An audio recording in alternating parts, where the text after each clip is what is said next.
Well, let me get a little vulnerable as well, and share some of my upbringing, because hopefully someone can relate to it. I was on the opposite end of the spectrum from you, Bri. I felt like, one, I did have a sincere like love for it, for like the study of the gospel. Like I feel like I really, really enjoyed it. However, there were times where I knew how to play the ball game really, really well. So I knew that emotion would get me recognition in church settings. And I remember the first time I actually like used this to my advantage. And this is going to be embarrassing, and I'm sorry, like it's what I did, and I'm just acknowledging that it's a reality. I got up and I gave a talk. I remember what the talk was about. The talk was about prayer. And when I like would get to very specific points where I knew emotion would really bring down the house, like I would use it. Man, I just would use it so well. I could shake the voice. And I remember sitting down after I gave the talk and thinking in my real brain inside that I was like, I pretended that whole thing. I pretended to feel all of those emotions. And then after we sang the closing hymn and people were patting me on the back, all of the, that was the joy of the gospel, right? Was me getting some kind of like recognition, like, man, powerful testimony, powerful. And I fed on that. I do, because I'm a people person, and I like to please people. And So I could give the Mormons what they wanted to hear, So as a young man. you enjoyed it because it was a game and you were winning at that game. Yes. And I can acknowledge that now. Like I can look back and say, because of my personality and the way that I could present certain topics, I could play the game very, very well. And now looking back at it, my heart breaks a little bit.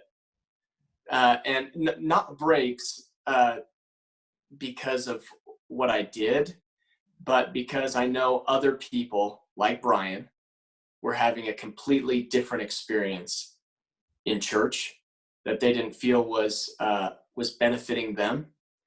And so I just think it's important for me to acknowledge publicly that that's something that I did, and I have since, I don't do that. I don't want to be presenting some kind of false faith because I'm going to receive a pat on the back. And I think it's more important to share things that are actually really true to your heart. And if it brings emotion, fantastic. But emotion, it does not equal faithfulness, if that makes sense. I agree. And in Preach My Gospel, in our missionary manual, there's even a section dedicated to saying like the presence of tears is not, and that we're not meant to, I can't remember what the terminology was, but it was something like don't falsify the spirit or don't like feign the spirit. I'm not sure. Yes. Yeah.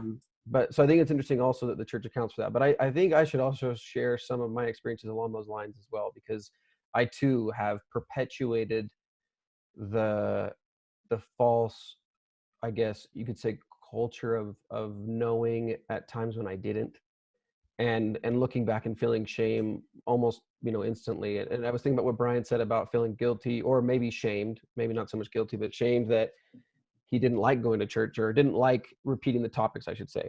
Because I thinking about our discussion about pornography from our last episode, I remember there were many times before I had talked to my mom about it where she would talk about how the world was changing and how she had seen some pornography or something. And the way that she acted, just so like stunned and shocked at it.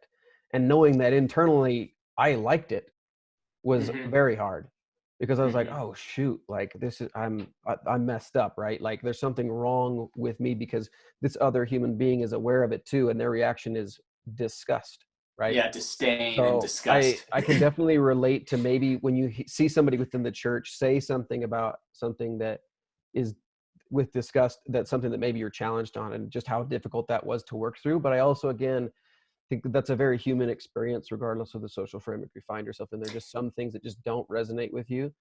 Um, but Zach, I hate to interrupt you, but can I say this quick thing? Because what you're saying just reminded me of something I wanted to get out. Sure. Is that because of that kind of falsifying or portraying of myself, and maybe something similar to what you did, it caused me to to the public, I looked like the shining beacon of what every youth should be.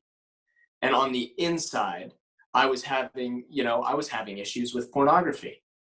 I was having issues with masturbation. And every time, I engaged in a discussion about that, I also would portray the disdain or the disappointment. I would. I mean, outwardly, I was dishonest, which just drove it into secrecy, Sure. which, as we all know, is terrible. Anyway, Zach, go No, ahead. thank you for sharing that. And I think that while I may not have shown the same like fake disdain like you did, I definitely missed many, many, many, many, many opportunities to say, I actually struggle with this. And I don't know if me omitting was any worse or any better than you pretending to have a disgust, right? So, Yeah. but all this is kind of culminating in the following story. I remember my farewell. I remember interestingly enough, it was on the atonement of Jesus Christ. And I applied as much scholarly experience, gospel, scripture references as I could, just trying to make it a good talk. I was more concerned about making it through the 15 minutes and looking like I was prepared to go on a mission than I was about sharing my personal experiences with the atonement of Jesus Christ. And I said a couple of things at the end of my talk that would haunt me for a while. And that is that during my farewell, at the very end, I wanted to have this big dramatic finish, right? It's you're a missionary getting ready to go, and you've got to show that the gospel is safe in your hands and that you will be an excellent representative. And I remember saying, I don't know the specific line, I could find it because I have my talk printed out, something along the lines of, I want everybody in this room to know that I know that the church is true, blah blah blah, and basically Joseph Smith was a prophet, gospel of Jesus Christ is true, all that stuff. And some of it I maybe knew, some of it I believed, and some of it I didn't know, but that's not what I said. And looking back, I wish I had said it just like that. I know this, I believe this, I don't know anything. Some of this I don't know. Yeah. Yeah. And I remember I got emotional. I don't know exactly why I got emotional. I wasn't trying to get emotional, but at the end of the talk, I was just so happy that I did, because I was like, ooh, that probably looked really good, And my dad was actually the bishop at the time. And I remember finishing the talk and the meeting ending and getting up and going to my dad and hugging him. And it was, I felt like a lot of love, of course, and a lot of happiness. And I remember him just saying that was perfect. And in my mind, even in that instant, I was like, yeah, some of that was perfect and some of it was not. And later on in the mission field and in the MDC, that would haunt me, that I felt that I had been dishonest. And I don't know if maybe even saying this in the episode is helpful. I don't know if my parents even know that now. And I know they've been listening consistently. Thank you.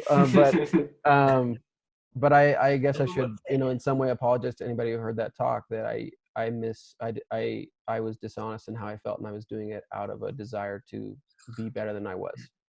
And so I just want to also say from my part that I think a lot more people are going through these experiences, and yet we've had different responses or end results, I guess, so to speak. But for better or for worse, for practical or impractical reasons, just thought I'd share that. Jordan, go ahead. Give us some of your thoughts. Well, yeah, mine's more of like a question / observation, and you guys may have seen the same. Do you think there's, during the time that we were giving our farewell talks, there were other men in the congregation that were perhaps middle-aged, maybe even early 30s like us, that were observing the same thing, remembered back to their farewells, and they were thinking, this kid's full of crap. You know? Guaranteed. And I just wonder, like, what would I do? I'm trying to put myself in the situation. Like, obviously I would want to teach the youth to be honest, and there's no shame in saying I don't know. But something, you know, I just am curious. There's guaranteed some middle-aged men and women, obviously, that were just like, yeah, I can hear the BS in this kid's voice, but do I do anything about it? Because I was there too, and then eventually I got to this point where I was honest with myself, and I still was far enough along on the gospel path that I thought, well, maybe I should ask for real if this is, you know, true or not. And then you delve into it in a personal, very excruciating way, and people come up with different results. But I'm just not even sure what, you know, if that should be condemned hardcore or not. I think the reality is all of us are going to look back at podcasts like this 10 years down the road and be like, oh man, I was a naive son of a gun. Like, I'll look back and listen to this stuff. Like, I think that's how life is. That's how we progress. That's how we grow. And we learn new things all the time that can better shape our belief systems. And so I just think all of this is just allowing ourselves to progress. So I don't know if it's something that needs to be necessarily highly discouraged, but I think it should be more openly discussed. If you don't know something, that's okay. You know what I mean? Like, that's okay. If you don't know it, it's fine. Pump the brakes.